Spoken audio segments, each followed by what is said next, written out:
you're doing alright. Are you doing okay? Well, if not, I hope this video gives you some form of happiness, relaxation, thoughts, I don't know, anything to make your day just a little bit better. And if not, I'm just glad you stopped by. So, since you guys seem to really enjoy rambles, I know I talked about analytics last video. Immediately, one of my top performing videos in a while. So, we're gonna ramble, but we're gonna bring back something that I haven't done in a while.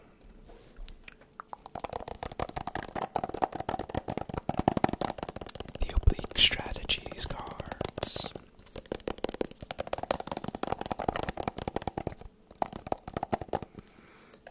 I used to do this series with these little guys, and I haven't done one in a while. I have an itchy nose today.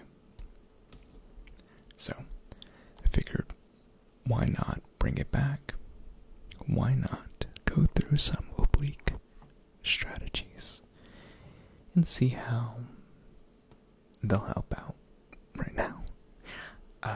I thought about this because I'm currently working on my next musical project, and I plan on recording in September, which is, well, it'll be today. It'll be the video that you're watching today on September 1st.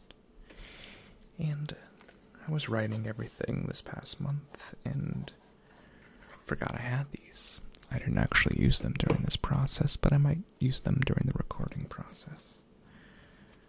If you don't know what Oblique Strategies is, you may have seen something similar around, but the original is called Oblique Strategies by Brian Eno and Peter Schmidt, and they were created as a way to kind of give ideas to musicians and get people out of ruts, and really just as a creative exercise. And all you do is there's a giant deck of cards. You take the top card, you read it, and then you do it. And you try not to think about it. Now, I've been using these as a way of trying to, I guess, just say how I would use them in a musical sense or in a daily life sense. So the first one's a pretty easy one that I think all of you could do, and please follow me along. It'll be a little game or a little challenge for yourself. So,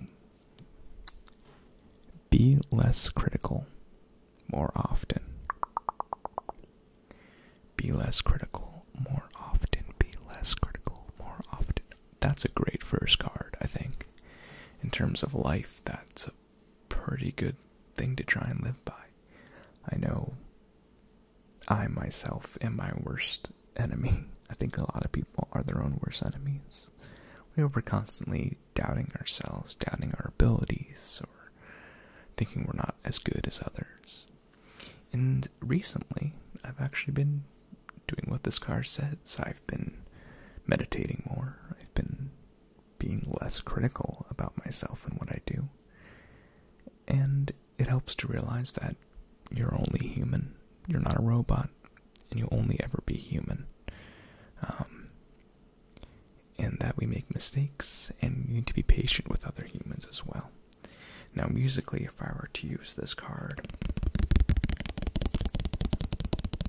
it would definitely probably help me not throw certain songs or parts of songs away. Instead, try to work on them more. Yeah, that's a good one. And you know, if you don't get something off the top of your head with one of these cards, you just move on. The point is to kind of take it for as it is, or what it is. And it might not even make sense, but you're supposed to do it anyways. Don't break the silence. Don't break the silence. Don't break the silence.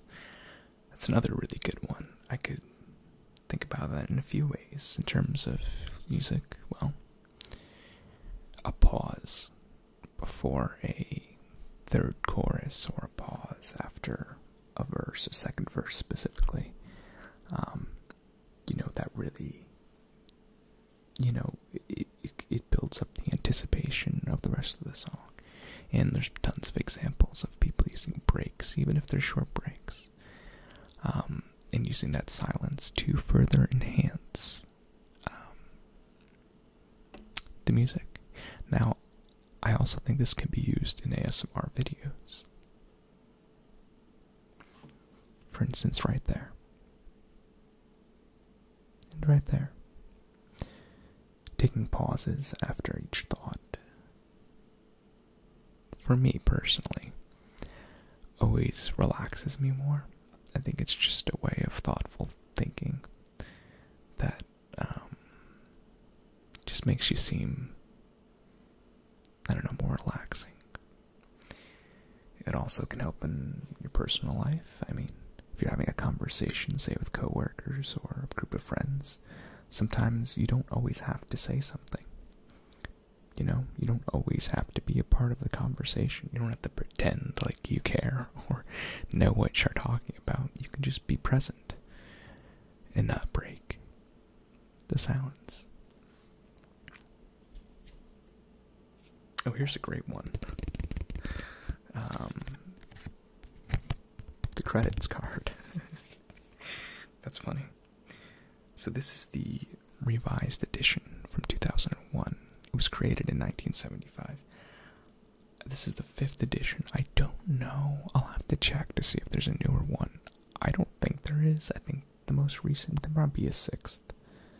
But to my knowledge, when I bought these, wow, a long time ago now. I think I bought them in college.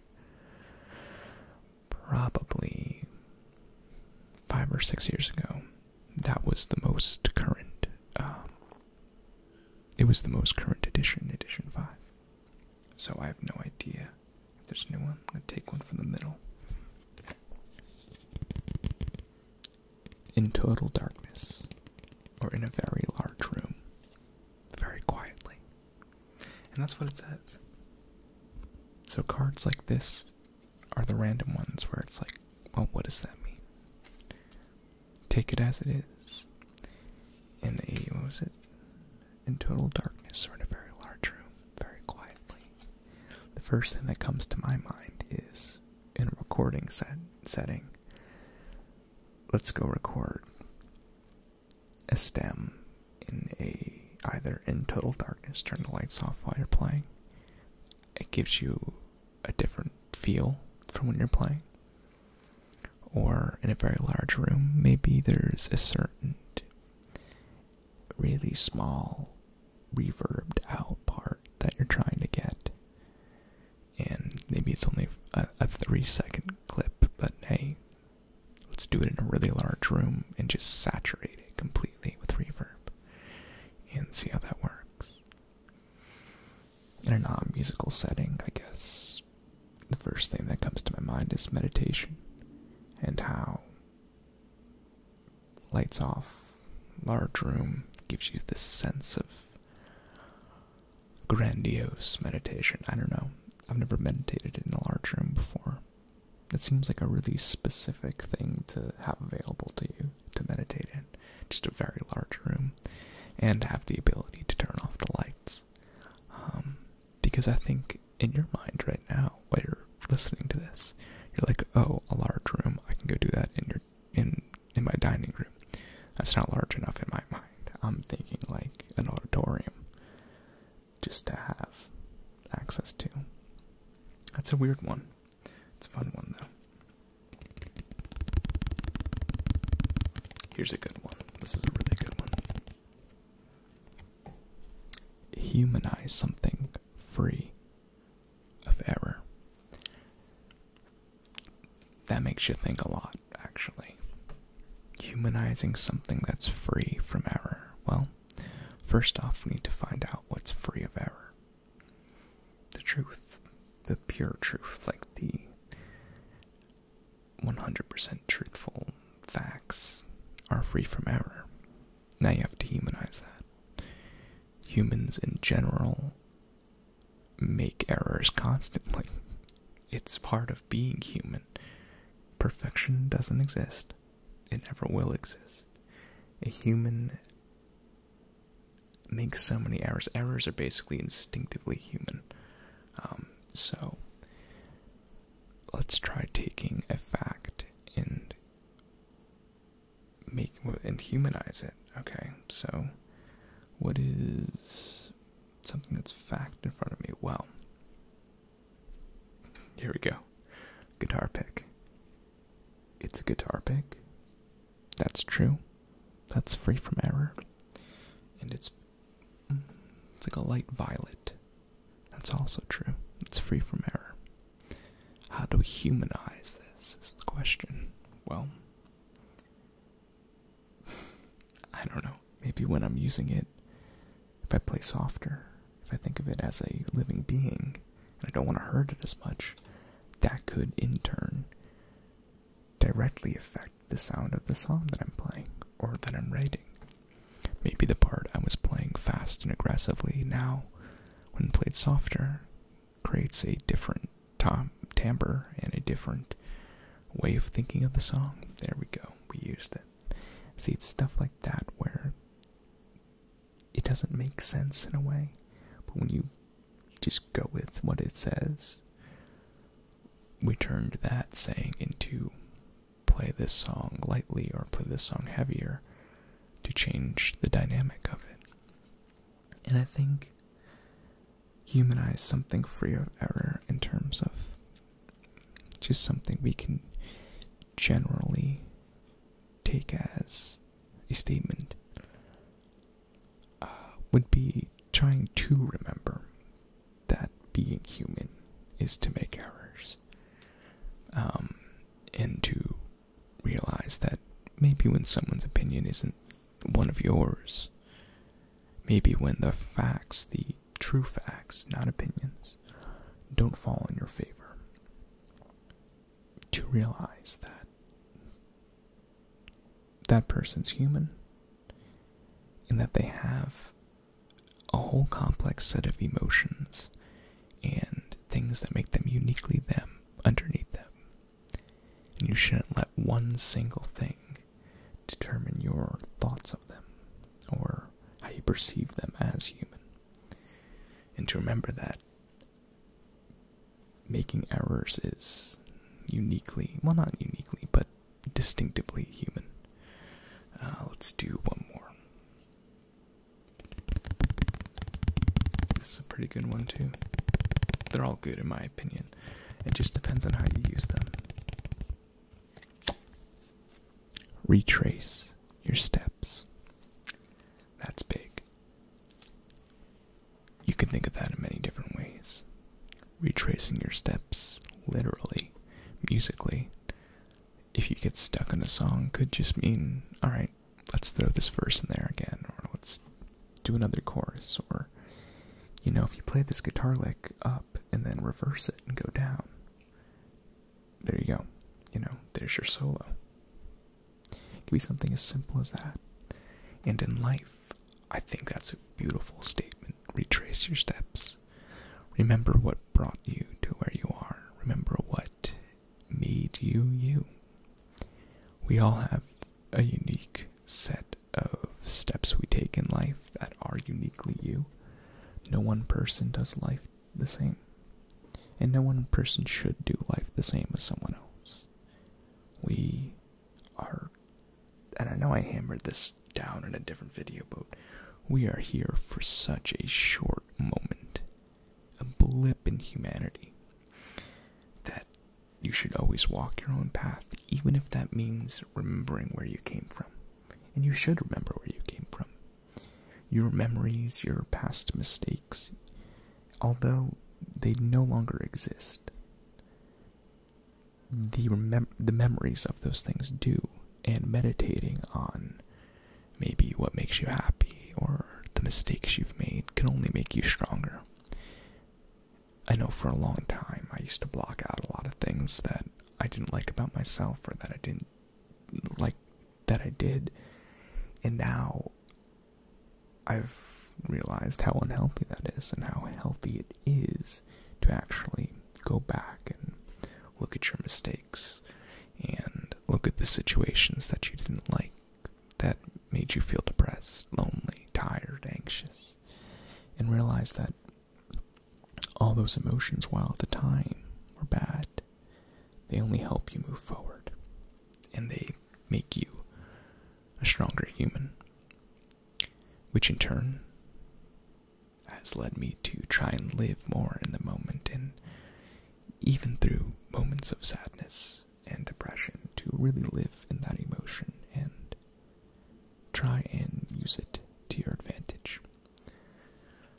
So that's Oblique Strategies, everybody. Yeah, I don't remember why I stopped doing these. They're fun. They're fun little thought experiments.